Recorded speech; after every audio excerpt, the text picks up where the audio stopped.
Hello everyone, আসসালামু আলাইকুম। সবাই কেমন আছেন? আশা করছি আল্লাহর রহমতে সবাই খুব ভালো আছেন। আমরাও আলহামদুলিল্লাহ বেশ ভালো আছি। বরাবরের মতো আজও আরও একটি ডেইলি ব্লগ নিয়ে হাজির হয়েছি। আশা করছি শুরু থেকে শেষ পর্যন্ত ভিডিওর পাশে থেকে যাবেন।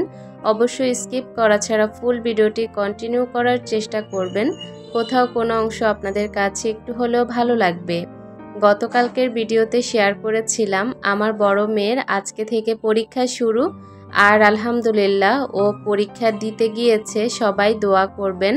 সবসময় মেয়ের পরীক্ষার সময় ওকে রেখে ও যখন পরীক্ষা দেয় তখন আমি ওখানটায় বসে থাকি স্কুলে, যতক্ষণই হোক না কেন আমি বসে থাকি। তবে আজকে আর সম্ভব হয়নি। আজকে আপনাদের ভাইয়া ঘুম থেকে উঠে গিয়েছে, আমাকে বাসায় চলে আসতে হলো। আর আসার সময় আজকে রুটি নিয়ে এসেছি বাহির থেকে, একদম হোটেলের সামনে দাঁড়িয়েছিলাম। গরম গরম রুটি বানিয়ে নিয়ে এসেছি। গতকালকে বলেছিলাম না আমি অনেকগুলো মুরগির মাংস রান্না করে রেখেছি, আজকে দুপুর পর্যন্ত যেন চলা যায়। ওই মুরগির মাংসটা দিয়েই আমি এখানে আপনাদের ভাইয়াকে নাস্তা দিয়েছি, সাথে আমিও নাস্তা খেয়ে নেব। তারপর আমি সংসারের টুকটাক কাজকর্ম করব। তবে এর মধ্যে আর কোনো ভিডিওই করা হয়নি। আমি অনেকটা সময় রেস্ট করেছি। আজকে যেহেতু হাতে কোনো কাজই নেই, তো আমি মেয়ের সাথে অনেকক্ষণ শুয়েছিলাম। আমার ছোট মেয়ে ঘুমাচ্ছিল। তারপর বাবুকে আনতে যাওয়ার সময় হয়েছে। আজকে ভাবলাম ছোট মেয়েকে একটু ঘোরাবো, কারণ ও সবসময় বাসায় বন্দি থাকে। ওকে সেরকমভাবে আমি বের করি না। আপনাদের ভাইয়া পছন্দ করে না, যেহেতু ও একটু ছোট। যেখানেই যাই বড়জনকে নিয়ে যাই। তো স্কুলে আজকে নিয়ে গিয়েছি, এত খুশি হয়েছে মাশাআল্লাহ।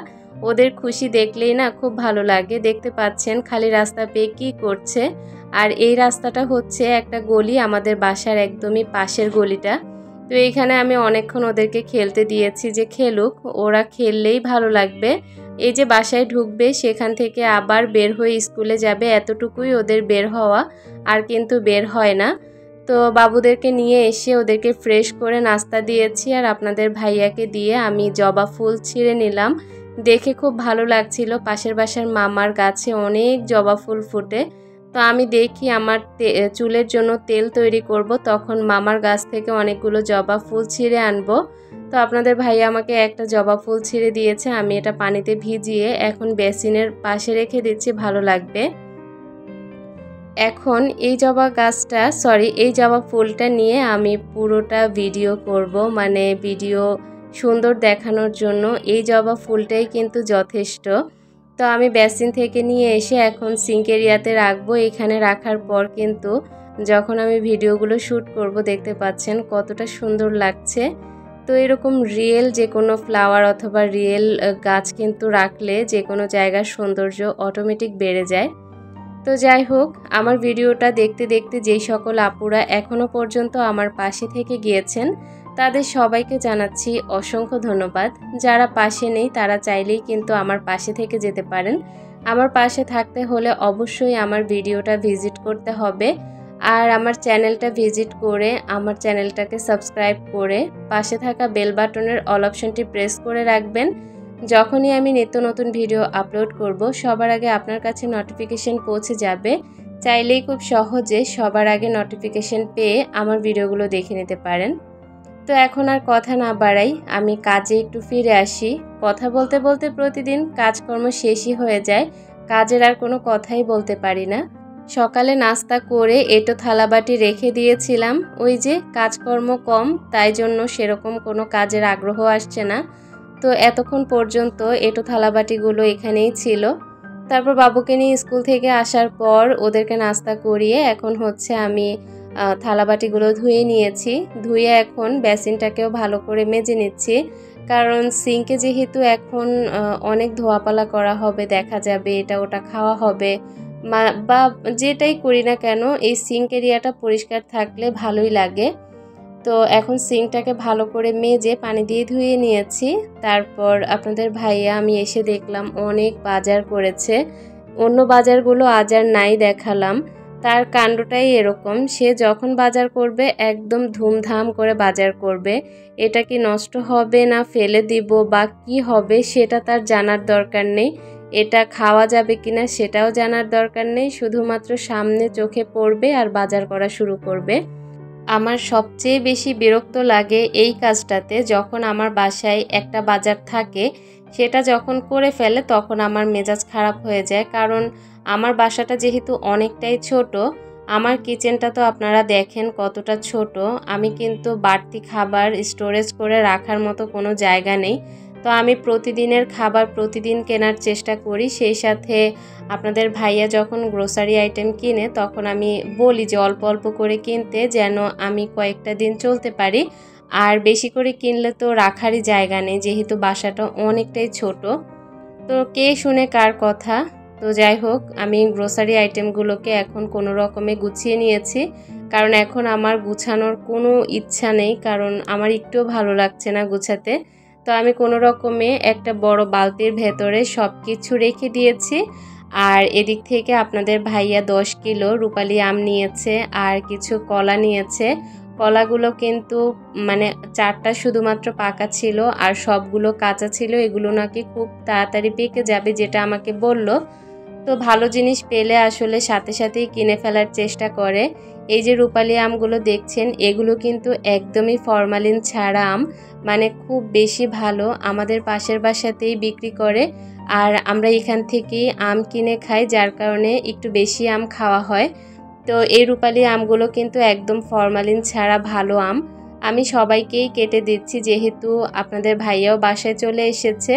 তো ভাবলাম যে বাচ্চাদেরকে, সেই সাথে আপনাদের ভাইয়াকে, নিজেও খাবো। সবাই মিলে এখন আম খাই, তারপরে অন্যান্য টুকটাক কাজকর্ম করে নিব।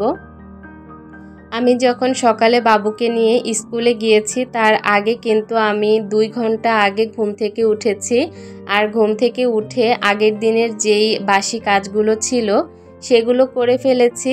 তারপর করার পর বাবুকে নিয়ে স্কুলে গিয়েছি, সেখান থেকে এসে তারপর এই যে অনেকক্ষণ সময় রেস্ট করার পর আবার বাবুকে নিয়ে স্কুল থেকে আনতে গিয়েছি। সেখান থেকে আসার পর মূলত কাজকর্ম করা শুরু করেছি। তো এই তো আমি আমার যে আরএফএলের তাকটা আছে ওই তাকের নিচের অংশে আমি হচ্ছে এই কলা আর আমগুলো রেখে দিচ্ছি। এগুলো রাখার তো জায়গা নেই, এ কারণে ভাবলাম এগুলো এখানটাতেই রেখে দেই, যখন পাকবে তখন বাবুরা নিয়েও খেতে পারবে। আমার ছোট্ট একটা সংসার আমি পরিপাটি করে রাখার চেষ্টা করি। জানি না আমার এত কাজ হয় কেন, বা আমার মতো প্রিয় আপুদের এত কাজ হয় কি না। আমি দেখা যায় কি রাতের বেলাতে যেই কাজটা করে রাখি, সকালে হলেই আমার মনে হয় কি যে সেটা আর কাজের মধ্যে নেই। আমার ডাইনিং টেবিলটা কিন্তু কখনোই এলোমেলো হয় না, আপনারা যেরকমটা দেখেন সবসময় আমি এরকমটাই রাখার চেষ্টা করি। তবে আমার কাছে মনে হয় কি যে কেন যেন আমার ঘরটা অনেক বেশি এলোমেলো লাগে। তারপর আবার গুছানো শুরু করি। গুছানো শেষ হওয়ার পর যখন আবারও খাওয়া দাওয়া করা হয় বা একটু রেস্ট করা হয়, তখন দেখি কি আবার একগাদা কাজ হয়ে গিয়েছে, আবার সেগুলোকে গুছাই। এরকম করতে করতে দেখা যায় সারাদিন কাজের উপরেই থাকা হয়। তখন আমি চিন্তা করি যে আসলে একটু নোংরা টাইপের হলেই ভালো হতো, কাজকর্ম করা লাগতো না। তবে এখন যেহেতু আমি একটু বেশি পরিষ্কার পছন্দ করি, তাই নিজের উপরে যতই কষ্ট হোক না কেন আমি কিন্তু কাজগুলো কমপ্লিট করি, একদম পরিপাটি করে রাখার চেষ্টা করি সব জায়গা। তো আমি আজকে আমার ডাইনিং টেবিলের উপরে যেই জিনিসগুলো আছে সবগুলো একটা একটা করে ভালো করে মুছে নিচ্ছি। এত পরিমাণে ধুলাবালি পড়েছে, আপনারা হয়তোবা ভিডিওতে বুঝতে পারছেন না, তবে আমি কিন্তু আমার চোখের সামনে যেহেতু আছে সম্পূর্ণটা বুঝতে পারছি। অনেক অনেক ময়লা ধুলাবালি দেখা যাচ্ছে। আর এগুলো যেহেতু একদমই জানালার পাশেই টেবিলটা, যার কারণে বাহিরের ধুলাবালি সব কিন্তু এখানে চলে আসে। তো এই কারণে তো একটু ধুলাবালি হবেই। ধুলাবালি হলে কি, শখের জিনিস দিয়ে যেহেতু শখের জায়গাগুলো সাজিয়েছি, তো এগুলো তো পরিষ্কার পরিপাটি করতেই হবে, তাই না? আমি আমার এই ডাইনিং টেবিলে একটা গাছ রেখেছি, স্নেক প্ল্যান্ট। তো এটাকে এখন একটু ধুয়ে দিচ্ছি। এটা যখন ধুতে আসলাম তখন দেখলাম এটার গোড়া একদম শুকিয়ে গিয়েছে, মানে ভেতরে পানি ছিল না, গাছটা যেহেতু পানিতেই আছে। তো গাছটা এখনও যেহেতু সতেজ, ভালো করে ধুয়ে দিয়েছি, হয়তোবা এটা খুব ভালো শেকড় গজাবে। অনেকগুলো পানি দিয়ে দিয়েছি, এতদিন তো পানিই ছিল না, আমি তো জানিই না। গাছ যখন ধুয়ে দেওয়া হয় তখন কিন্তু তার গ্রোথটা অনেক বেড়ে যায়। তো যাই হোক, বেসিনে এনে ভালো করে ধুয়ে নিয়েছি। এখন কতটা টাটকা সতেজ লাগছে, তাই না? ভালো করে টেবিলটাকে আজকে একটু মুছে নেব। টেবিলটা যেহেতু মেরুন কালার, যখন টেবিলের ওপর ধুলাবালি পড়ে তখন একদম সাদা হয়ে যায়, আর সেটা দেখতেও ভালো লাগে না। তো দেখতে পাচ্ছেন আপনারা হয়তো বা স্ক্রিনে কতটা ধুলাবালি দেখা যাচ্ছে, বাস্তবে দেখতে তো আরও খারাপ লাগে। তো কিছুই করার নেই, দেখা যাবে কি বিকেলবেলা হতে হতেই এটা আবার সাদা হয়ে গিয়েছে, কারণ আমার বাসাটা একদমই মেইন রোডের উপরে, যার কারণে অতিরিক্ত ধুলাবালি হয়। গ্লাস স্ট্যান্ডটাকে ভালো করে ধুয়ে নিয়েছি, যদিও মনটা খুবই খারাপ, খুব শখ করে গ্লাস স্ট্যান্ডটা কিনেছি।